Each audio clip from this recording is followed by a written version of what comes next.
की बार ट्रंप सरकार, याद तो होगा ही, अब देश के प्रधानमंत्री नरेंद्र मोदी जी का जन्मदिन हो और ट्रंप साहब तोहफा ना भेजे, ऐसा हो सकता है क्या? उदास मत होइए, ट्रंप साहब ने अपने प्रिय मित्र के लिए तोहफा भेज दिया है। क्योंकि जो H1B वीजा उसकी फीस हुआ करती थी $1000 उसको रातों रात ट्रंप साहब ने बढ़ाकर 100 गुना कर दिया। और कितना कर दिया? $1,00,000। तो आ गया ना तोहफा। अब इससे क्या होगा? अब H1B वीजा क्या है? ये वो वीजा है जो पूरे विश्व में सबसे ज्यादा 70% सिर्फ और सिर्फ इंडियंस के पास है। करीब 5.5 लाख लोग हैं जो यूएस में ये वीजा लेकर काम कर रहे हैं, जॉब कर रहे हैं, वहां पर बसे हुए। लेकिन जब रातों रात ये फीस बढ़ा दी गई, रिन्यूअल पर भी ये फीस बढ़ा दी गई है कि अगर कोई रिन्यू भी कर रहा है तो भी यही फीस पे करेगा। उसका क्या मतलब होता है?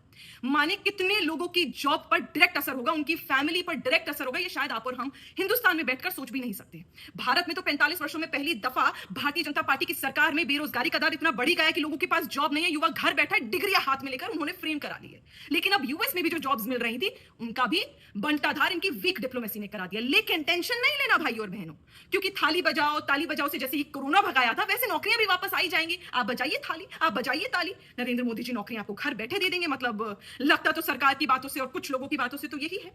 अब पत्रकार पत्रकारिता कर लें और जो लोग हैं वो देश की तरफ देख लें, क्योंकि क्या है ना, आईटी सेक्टर डूबेगा, बढ़ेगा, क्योंकि क्या है ना, बेरोजगारी और बढ़ेगी। तो वीक डिप्लोमेसी, ये जो झप्पिया पा पाकर आप डिप्लोमेसी दिखा रहे हैं ना, इसे डिप्लोमेसी नहीं कहते हैं। इतनी वीक डिप्लोमेसी कि आज आपके बर्थडे पर यह गिफ्ट आया है कि 100 गुना H1B वीजा की फीस बढ़ गई है। तो इन लोगों की नौकरियों का क्या होगा? और जो भारत में आपने बेरोजगारी बढ़ा रखी उनका क्या होगा? इसकी जवाब कम से कम अब तो प्रेस वार्ता करके देश के प्रधानमंत्री देंगे। लेकिन हाँ, हम फिर भी कहेंगे क्या? अब की बार ट्रंप सरकार।